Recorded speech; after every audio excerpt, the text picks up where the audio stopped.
Viol Femmes Information, bonjour. Chaque jour dans cette permanence, plus de 15 nouveaux viols sont dénoncés en moyenne.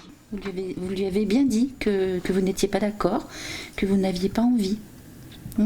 Souvent, elles sont tétanisées de peur, donc elles ne peuvent pas se défendre. Et ça, la société a du mal à l'entendre. Tu t'es pas défendue, donc elles ont, voilà, il y a un mélange de culpabilité, de honte.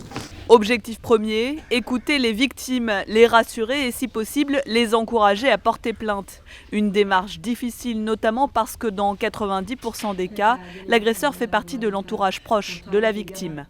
C'est difficile parce qu'on le connaît, parce qu'on est dans son environnement et qu'il a tissé sa toile autour. C'est difficile aussi parce que les agresseurs sexuels, ils ont envie de rester libres et que donc ils menacent terriblement les victimes. Et ce n'est pas le seul obstacle. Lorsqu'elles se décident finalement à effectuer la démarche, l'accueil laisse souvent à désirer. J'ai accompagné des clientes pour déposer plainte parce qu'elles n'osaient pas franchir la porte d'un commissariat.